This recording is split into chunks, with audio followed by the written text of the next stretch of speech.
शराब घोटाले में जांच एजेंसियां कैसी जांच कर रही है, क्या मिला अभी तक।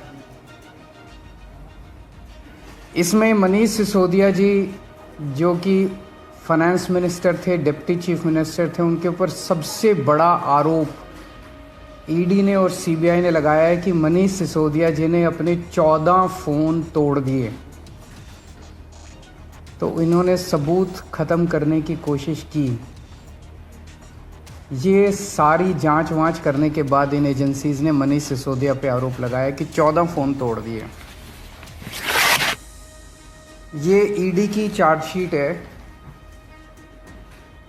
ईडी का डॉक्यूमेंट है ये, जिसमें इन्होंने ये 14 फ़ोन का IMEI नंबर लिखा हुआ है कि ये वो 14 फ़ोन है जो मनीष सिसोदिया के थे और जो मनीष सिसोदिया ने इन फ़ोनों को डिस्ट्रक्ट कर दिया।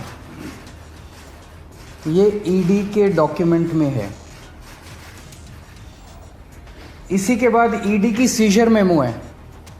ईडी कुछ भी सीज करता है तो उसको मेमो, इन 14 में से ईडी खुद ही कह रही है सीजर मेमो कि 4 फ़ोन हमारे पास हैं और एक सीबीआई का ये डॉक्यूमेंट है, एक फ़ोन सीबीआई के पास है। तो 14 में से 5 फ़ोन तो इनके अपने पास ही हैं जो कह रहे हैं कि मनीष सिसोदिया ने तोड़ दिए। उन 14 में से 5 फ़ोन ईडी और सीबीआई के कब्जे में हैं, बाकी 9 फ़ोन। तो जब इन्होंने ये आरोप लगाया, हम तो छोटे लोग हैं, हमारे पास इतने साधन नहीं थे, लेकिन फिर भी अपने सीमित साधनों से पिछले महीने 1.5 महीने में हमने भी थोड़ी जांच करी तो पता चला बाकी मोस्टली फ़ोन, एक आध को छोड़ के वो भी पता चल जाएगा का, मोस्टली फ़ोन जिंदा हैं, कोई ना कोई इस्तेमाल कर रहा है। और उन फ़ोन को कोई वॉलंटियर के पास है, कोई कहीं है, कोई कहीं है, कोई ना कोई इस्तेमाल कर रहा है। वो मनीष जी के फ़ोन नहीं है, वो कोई ना कोई इस्तेमाल कर रहा है। वो फ़ोन जिंदा हैं और ये फैक्ट कि ये फ़ोन जिंदा हैं ये ईडी को भी पता है और ये सीबीआई को भी पता है। सो ईडी ने और सीबीआई ने झूठ बोल के ओथ पे, एफिडेविट पे कोर्ट को गुमराह किया और झूठा सबूत उन्होंने कोर्ट के सामने पेश किया। अब ये रोज किसी ना किसी को पकड़ लेते हैं, किसी ना इसको गिरफ्तार कर लिया, उसको गिरफ्तार कर लिया, ये कर लिया। एक कोई चंदन रे, और उनको टॉर्चर कर करके, धमकियां दे दे के, मेंटली टॉर्चर करके, फिजिकली टॉर्चर करके, 3rd डिग्री करके उनसे केजरीवाल का नाम ले लो, मनीष सिसोदिया का नाम ले लो, इनको फंसाओ, उनको किया जा रहा है। 1 साल जांच करने के बाद ये आरोप लगाते हैं कि 100 करोड़ रुपए की रिश्वत ली गई और दी गई। वो 100 करोड़ रुपया कहां है? एक नया पैसा कहां है? वो 100 करोड़ रुपया सब इतनी 400 से ज्यादा रेड हो चुकी हैं। मनीष सिसोदिया जी के घर पे रेड हो गई, इतने सारे दूसरे लोग, वो पैसा मिल है कहां? एक नया पैसा नहीं मिला 100 करोड़ रुपए का, ना कोई ज्वेलरी मिली, ना कोई मनीष जी के घर पे गद्दे भी फाड़ दिए इन्होंने, उनके गांव भी हुआ है, उनके बैंक लॉकर भी छान मारे, कुछ नहीं मिला 100 करोड़ में से। फिर आरोप लगाया कि 100 करोड़ रुपया गोवा के चुनाव में इस्तेमाल हुआ है। जी, गोवा के हमारे जितने वेंडर्स थे जिनसे हमने काम कराया था, सारे वेंडर्स पे रेड मार चुके हैं लोग।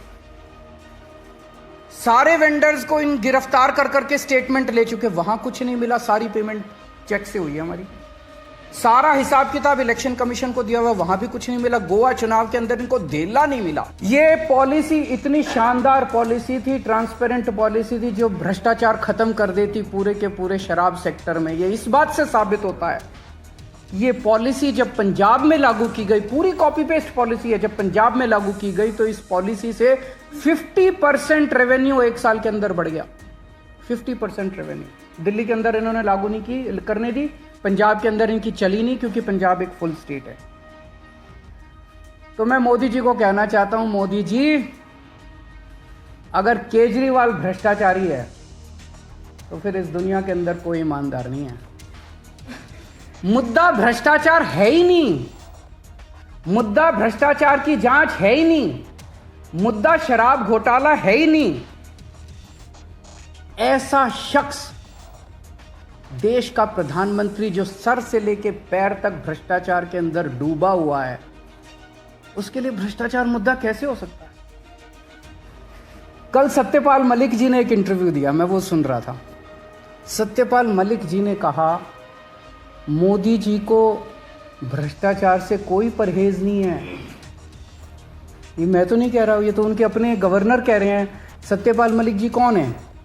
सत्यपाल मलिक जी मोदी जी के बहुत खास लोगों में गिने जाते थे। पहले उन्हें जम्मू कश्मीर का गवर्नर बनाया, फिर उन्हें गोवा का गवर्नर बनाया, फिर उन्हें मेघालय का गवर्नर बनाया।